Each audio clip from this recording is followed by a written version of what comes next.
Oui, effectivement, pour Giorgia Meloni, c'est une victoire nette, une victoire sans appel, avec 28,8% des voix. Son parti devance toutes les autres forces politiques du pays. Son pari de personnaliser ce scrutin le centrait sur sa personne.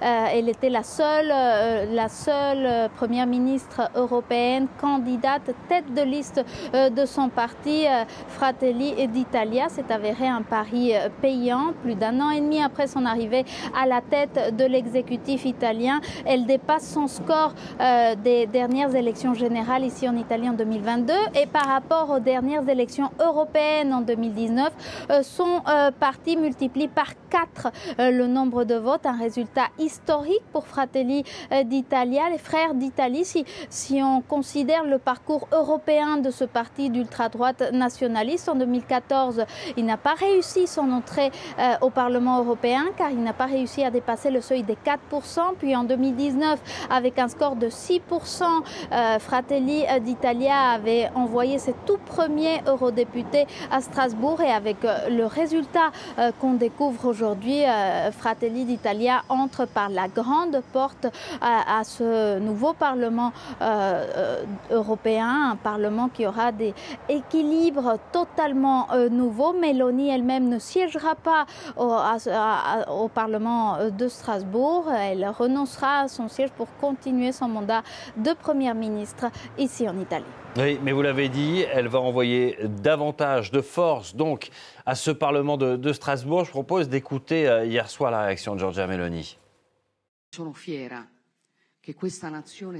Je suis fière que ce pays se présente au G7 en Europe avec le gouvernement le plus fort de tous. C'est quelque chose qui ne s'est pas produit par le passé.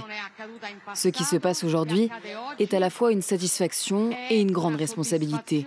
Nous devons être conscients de cette responsabilité. Natalia, on vous retrouve. Quelles conséquences au niveau européen? Quel sera le poids de Giorgia Meloni et sa formation Fratelli d'Italia?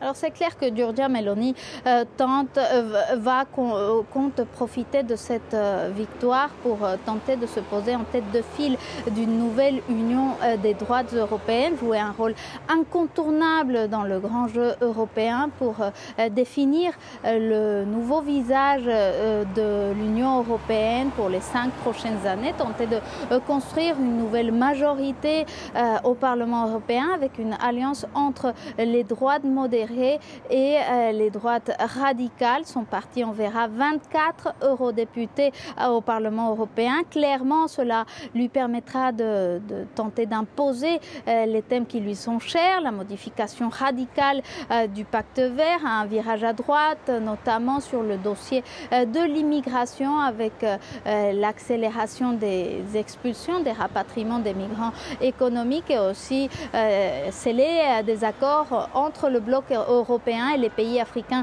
d'origine et de transit pour qu'ils bloquent en échange les départs des clandestins. Meloni pourrait aussi peser sur une réélection d'Ursula von der Leyen, qui lui a tendu les mains ces dernières semaines. On sait qu'il y a une bonne alchimie entre ces deux femmes, et cela pourrait aider Meloni à devenir un peu le pont entre les droites radicales et la droite modérée. Natalia Mendoza depuis Rome pour France 24. Merci beaucoup.